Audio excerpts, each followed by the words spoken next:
자, 안녕하십니까. 큰집 작은집입니다. 오늘은 모듈러 특집, 모듈러에 대해서 장점과 단점에 대해서 한번 알아보도록 하겠습니다. 안녕하십니까, 작가님. 안녕하세요, 이 작가입니다. 네, 반갑습니다. 자, 이제 스튜디오에서 이제 시리즈물처럼 계속 이어가고 있어요.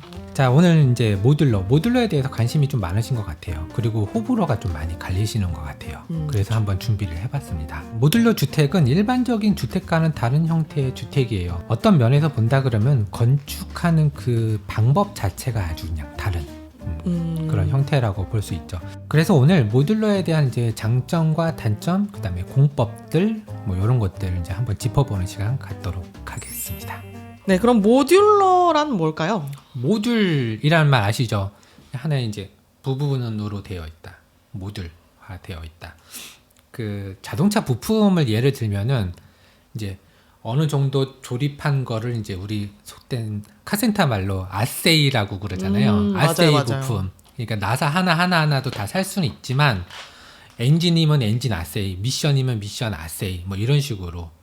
왜냐면 공장에서 그거를 부품을 다 가져다가 조립할 때 그걸 만드는 게 아니라 이미 만들어진 그 아세이, 그 모듈을 가지고 와서 그 통으로 이렇게 올리는 거잖아요. 그런 식으로 생각하면 돼요.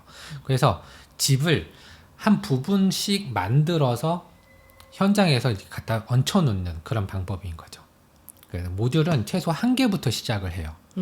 그게 바로 우리가 많이 알고 있는 이동식 농막이잖아요.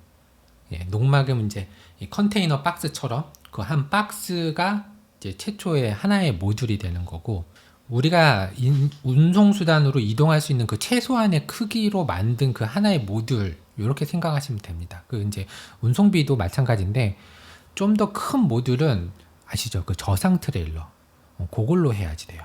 그래서 우리가 봤던 것 중에서 제일 큰 모듈 한 개는 12평. 아, 모듈 한 개가 12평. 길쭉하게. 이거 이제 탑 디자인에서 저희가 취재를 갔던 그 형태가 하나의 모듈이 제일 큰 형태다. 이렇게 보시면 되고요. 운송비를 좀 절약하시는 분들은 5톤 트럭에 딱 맞게 만드세요. 5톤 트럭이 좀 더 기동성이 있잖아요. 그래서 이제 한번 납품을 가게 되면 5톤 트럭이 그 모듈 개수만큼 뭐 4개에서 5개 이런 식으로 움직이게 됩니다. 그래서 우리나라에서는 모듈의 크기가 한정이 되어 있다. 이제 미국의 사례를 보면은 뭐 이런 짤 많이 봤을 거예요. 진짜 집채만한 집이 컨테이너랑 도로 다 차지하고 호위 받으면서 막 움직이는 그런 모습도 있는데 우리나라에서는 조금 좀 불가능하지 않을까 이런 생각이 듭니다. 이런 것들이 모듈러 하우스다 라고 볼 수 있습니다. 네. 그럼 모듈러 하우스의 종류가 몇 가지가 저도 이게 인터넷을 좀 찾아봤어요. 모듈러 하우스 주택의 이제 종류가 뭐냐, 그냥 모듈 아니냐, 그냥 가서 이렇게 만들면 되는 거 아니냐, 이렇게 생각들 하시는데, 좀 전에 설명드린 것처럼 박스의 형태로 만들어서 움직이는 게 모듈러 하우스라고, 이제 모듈러 주택, 모듈러 집이라고 보시면 되고, 프리패브라는 이상한 말이 있어요. 프리패브 공법 뭐 이렇게 그렇죠. 얘기를 하죠. 프리패브 공법, 이것도 이제 모듈러의 한 부분으로 들어가는데, 프리패브는 뭐냐면은 이제 예를 들어서 큰 빌딩을 올리는데 이만큼 벽체가 하나 이렇게 크레인으로 올라가는 그런 뉴스 같은 거 한번 본 적이 있을 거예요. 그렇죠. 그 벽이 뭐 창문 자리 있고 마감재까지 다 돼서 이따만한 벽이 크레인으로 이렇게 옮겨서 갖다 붙이는, 그게 프리패브라고 보시면 돼요. 그 주택을 만들 때 내가 생각한 집이 박스보다 좀 커요. 그러면은 그 박스를 만들 수는 없잖아요. 만들지 못할 경우, 그게 박스가 이동이 불가능할 경우 벽체를 쪼개서 가는 거죠. 근데 보통은 현장 시공하면 그 벽을 현장에서 이제 못질해 갖고 만들어요. 목조 주택의 경우에는 그쵸. 그렇게 되겠죠? 예. 그렇게 되면은 이제 현장 상황이나 날씨나 이런 것들에 영향을 많이 받으니까 이따만한 벽을 하나 만들어 가자. 그래서 벽을 크레인으로 해서 옮기는 그런 공법인 거죠. 그러면 모듈러 네. 주택으로 이제 집을 짓는다고 했을 때 네. 장점이 있을 거잖아요. 네. 모듈러 주택으로 갔을 때 장점을 한번 찝어봤습니다. 일단 첫 번째는 비용이고요. 두 번째는 시간입니다. 그 다음에 세 번째는 품질 관리. 일정한 품질로 공장에서 생산이 되기 때문에 오차가 많이 일어나지 않는다. 그렇죠. 대부분 실내에서 생산들을 많이 그쵸. 하시기 때문에. 이런 그 장점이 있고, 그 다음에 이전 및 이동이 가능하다. 근데 요거는 이제 장점이 될 수도 있고 어쩌면 불가능한 상황일 수도 있어요. 우리나라에는 안 만들 수도 있죠. 예, 어쨌든 이제 기본 컨셉 자체 모듈러의 정의 중에서 장점은 이동 및 이전이 가능하다. 그 다음에 이 외에 집을 지으면서 나오는 그 부수적인 쓰레기들, 폐기물들 뭐 이런 거 관리 이런 것들이 이제 좀 차이가 있을 수 있다. 그렇겠네요. 이런 장점이 있는데요. 하나하나 살펴보도록 하겠습니다. 비용. 여기서 이제 비용이 좀 적게 든다고 해서 거기에 들어가는 재료가 더 싼 금액이냐, 이건 아닌 것 같아요. 시간이 줄다 보니까 그쵸. 그만큼이 세이브 되는 거 아닐까요? 맞아요. 모듈러든 현장 시공이든 뭐 목재값이 다른 건 아니에요. 그다음에 외장재 붙이는 뭐 마감재라든지 지붕 뭐 들어가는 그 재료라든지 창호 값이 달라져서 모듈러가 싸다라고 인식들 하시는 분들이 있는데 그런 개념은 아니고 시간과 돈이 절약이 되기 때문에 전반적으로 비용이 감소가 된다. 이렇게 보시면 될 것 같아요. 사실 현장에서 건축을 하다 보면은 별의별 요인들이 많아요. 그래서 공사에 방해가 되는 일들이 많아요. 예를 들어서 우리가 현장 건축으로 목조주택 혹은 철골, 경량철골 집을 짓는다라고 하면은 어느 정도 막 올라가고 있어요. 올라가는데 비가 와요. 그러면은 일기예보를 보겠죠. 내일 비가 온대. 오늘 밤에 많은 비가 온대. 그러면 이 사람들이 무슨 작업을 할 것 같아요? 방수 작업하나요? 방수 포를 씌워야 돼요. 그 집을 다 씌워요. 왜냐면은 어느 정도 골조만 있는 상태에서는 하루 이틀 비 맞는 건 상관이 없어요. 근데 이제 어느 정도 대고 있는데 비가 내리면 곤란하잖아요. 그럼 그거를 오후 작업은 방수포를 씌워요. 이 사람들 인건비가 얼마인지 아세요? 팀장급의 목수일 경우 빌더 기준으로, 실내 말고 빌더 기준으로 대략 40만 원이 팀장급이에요. 와. 그 다음에 그 혼자 옵니까? 아니죠. 팀이 움직이시죠. 한 4명 정도가 와요. 4명에서 5명. 그러면 이제 이 사람들 인건비만 더하면 하루치가 거의 100만 원이 넘어가요. 건축주 입장에서는 비 오면은 손해가 있으신 거죠. 100만 원 가까이의 금액을 그 방수포 씌우는데 품을 쓰기 때문에 그런 낭비가 생긴다. 이제 모듈러의 장점이죠. 공장에서 계속적으로 생산이 되고 안정되고 비바람 다 막혀 있는 그런 공장에서 생산을 하고 있기 때문에, 그 다음에 고정된 인력들이 와서 꾸준하게 만들기 때문에 그런 부분에서 비용이 많이 세이브 된다. 그런 것도 있겠네요. 네, 어쨌든 회사 소속일 수 있는 거니까. 맞아요. 네, 직원이니까. 근데 이제 직원이 그렇게 파견 근무를 나가는 경우도 있겠지만 뭐 현장 건축에 따른 그 이동비, 숙식비 이런 것들을 생각을 해보면 훨씬 더 많이 세이브를 할 수 있다라는 거지, 모듈러기 때문에 싸다 이거는 좀 아니다라고 봅니다. 맞아요. 저 갑자기 생각난 건데 저는 반대로 생각을 했어요. 예를 들어서 굉장히 막 건조한 날인데 막 공사를 하다 보면은 뭐 먼지가 많이 난다 이런 민원이 되게 많이 들어오더라고요. 맞죠. 그러면 물차 가져와서 탈수차 이제 불러야 되고 물 뿌려야 되고요. 심지어 좀 큰 공사에서는 뭐 이제 아파트의 경우죠. 큰 뭐 오피스텔이라든지 이런 거 이제 건설 노조 뭐 이런 분들이 와서 일 못하게 거길 막아버리는 경우도 많이 봤어요. 그러면 그 시간만큼 또 까먹게 되네요. 그러겠네요. 뭐 여러 가지 이제 공사가 중단이 되는 그런 시간들 아깝다. 그런 비용이 많이 빠진다. 이렇게 볼 수 있고요. 두 번째로 이제 장점 이제 시간이라고 했어요.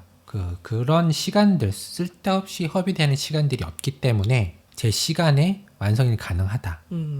요런 부분들이 있습니다. 그렇죠. 눈이 오나 비가 오나 바람이 맞아요. 부나 예. 만들 수 있다. 심지어 이제 현장 건축은 보통 겨울에 잘 안 해요. 그렇죠. 그 이제 좀 인식들이 겨울에는 뭐 콘크리트 다 되면은 그냥 목조 올리면 되거든요.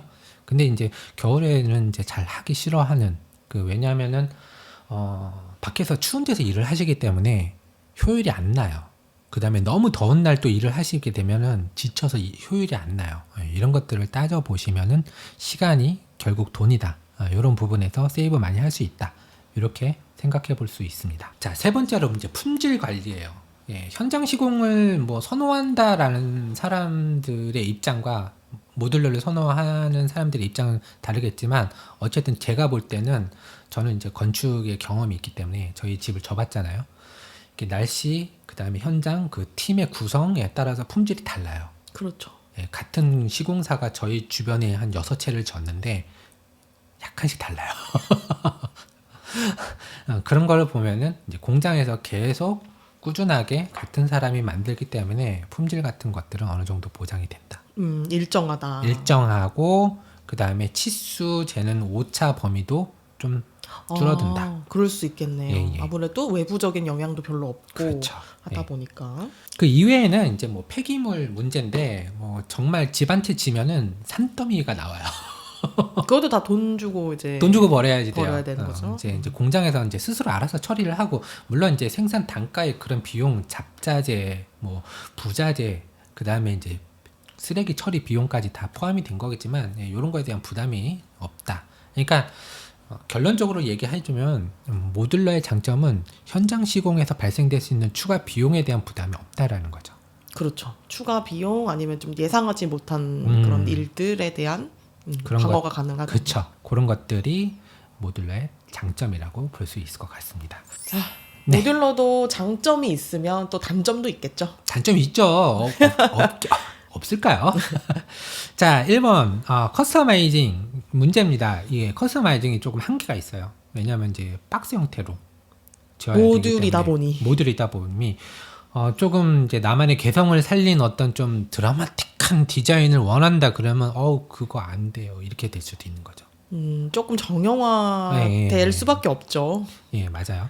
그다음에 이제 두 번째 이제 파손. 운송이 될 때 파손이 되는 경우가 종종 있을 수가 있겠죠. 그런 위험은 있겠네요. 예, 뭐 예를 들어서 농막 옮기다가 기와장 날라갔다 이런 소리도 한번 들어봤고요. 어디 찍혔다. 어디만 찍혔다, 뭐 상처가 좀 났다. 물론 이제 보수할 수 있는 그 정도기 때문에 그렇게 염려를 안 하셔도 되는데 어쨌든 이제 이동 중에 파손 이런 게 가장 큰 문제다라고 볼 수 있겠죠. 그 다음에 세 번째는 지역의 제한이 있어요. 이게 가장 클 것 같아요. 이게 제일 커요. 우리나라 같은 경우는 국토의 절반 이상 거의 70%가 산간 지역이에요. 요 지역을 뚫고 그 배송차가 들어가야지 되는데 여기서 어려움이 많이 있어요. 그래서 모듈이 크면 클수록 불리하고 그 다음에 뭐 댓글 달린 뭐 섬에도 배달이 되나요? 이런 댓글 이제 엊그저께 이제 달렸는데 되겠어요? 어렵겠죠. 어렵겠죠. 예. 그럼 뭐 작은 집 같은 경우는 뭐 될 수도 있겠죠. 화물차가 들어가는 그 수송선이 있으면은. 근데 그렇지 않으면은 어렵겠죠. 예. 뭐 그런 지역에 제한이 있다. 이렇게 보일 수 있고요. 네 번째로 가장 이게 제일 큰 걸림돌일 것 같아요. 수요에 한계가 있다. 그게 무슨 말이죠? 사전적인 의미는 뭐 여전히 대중적이지 않은 것 같아요.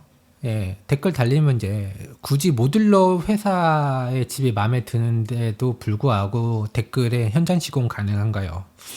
그렇죠. 예, 이런 이제 댓글이 달리죠. 아직 그 모듈러라는 거에 대해서 그 인식들 내지는 이제 기본적인 어떤 느낌 같은 것들이 뭐 이렇게 긍정적인 요소보다는 부정적인 요소가 좀 많은 것 같다 이렇게 생각이 듭니다. 그리고 뭐 물론 뭐 이게 불가능한 상황일 수도 있는데 재판매가 가능하다라는 부분에 대해서 장점이 될 수도 있겠지만 현실적으로 그게 가능할까요? 라고 되묻고 싶어요. 뭐 이동 설치는 가능하겠죠. 근데 이제 집이라는 거는 아시다시피 이제 문서가 같이 딸려옵니다. 문서가 같이 딸려오기 때문에 자동차도 폐차 한번 해보려면은 말소부터 시작해갖고 밀린 세금 다 내야 되고 범칙금 다 내야 되고 뭐 그러면서 이제 문서적으로 뭔가 서류적으로 행정 절차가 필요한 것처럼 집도 그런 행정 절차가 필요합니다. 내가 이 집을 져서 이동을 하는데 그만큼의 행정 절차, 비용, 그 다음에 새롭게 이동하는 지역에 등기를 또 내야지 되잖아요. 그 집이 아무리 중고래도 거기에 대한 또 신축에 어떤 해당하는 그 세금들 그런 그러네요. 것들 이제 내야지 되고 그리고 이제 바닥 기소라고 하죠. 콘크리트 다시 쳐야죠.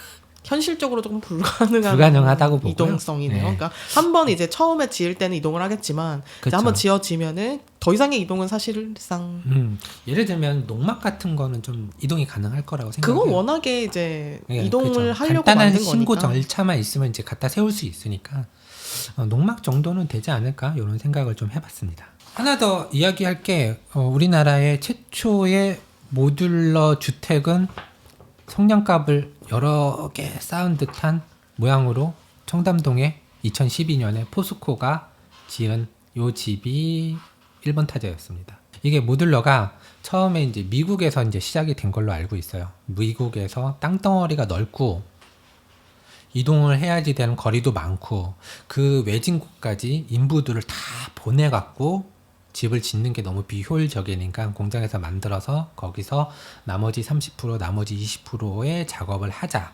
요런 개념으로 이제 시작이 됐는데 우리나라는 이제 땅덩어리가 좁다 보니까 약간 좀 정착하는데 어려움이 있지 않을까 이런 생각이 좀 들기도 합니다. 미국 영상을 좀 찾아봤는데 혼자서 만들더라고요. 아, 공장에서 벽면 담당자가 얘 하나야.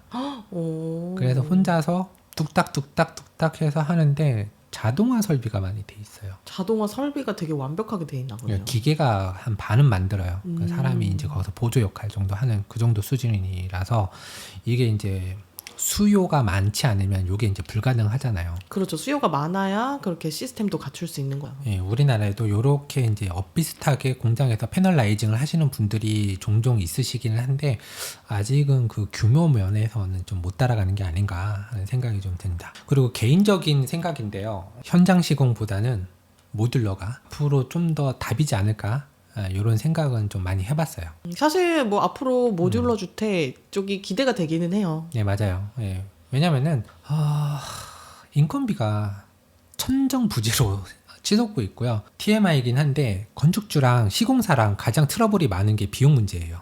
그렇죠. 예. 뭐 이것 좀 더 해주면 안 되냐, 이것 좀 더 하면 뭐가 안 되냐, 뭐 이렇게 해서 자꾸 이제 건축주는 욕을 하시고 그러다 보면은 시공사 입장에서는 마진을 남겨서 애들 월급을 주고 회사를 유지해야지 되는데 자꾸 손해가 나는 그런 상황이 발생이 되고 시간적으로 생각했던 것보다 2배, 3배 더 걸린다 그러면은 분명히 이제 트러블이 많이 생겨요. 그런 사사건건 부딪힐 수 있는 가장 큰 돈 문제에서 모듈러 공법이 제일 자유롭다라고 볼 수가 있을 것 같아요. 여러분의 생각이 어떠신지 현장 시공이 무조건 가야지 된다라는 입장이면은 그 이유와 상황에 대해서 한번 댓글 달아주시면은 좋으실 것 같아요. 또 여러 군데 뭐 모듈러 하시는 이제 사장님들도 계실 텐데 댓글 남겨주시면 저희가 또 한번 찾아가서 취재를 네, 해보는 이 걸로. 영상을 보고 계신 모듈러 관계자 여러분들 연락 주시면은 저희가 찾아가 보도록 하겠습니다. 네, 궁금하신 곳 있으면은 또 그런 것도 댓글 달아주시면은 저희가 참고할 거고요. 네, 뭐 어디 가서 찍어 와라 얘기하면은 그렇게 하도록 하겠습니다. 지금까지 큰 집 작은 집이었고요. 구독과 좋아요, 알림 설정 해주시면은 좀 더 많은 정보 얻어가실 수 있으실 것 같습니다. 여기까지 하도록 하겠습니다. 감사합니다. 감사합니다.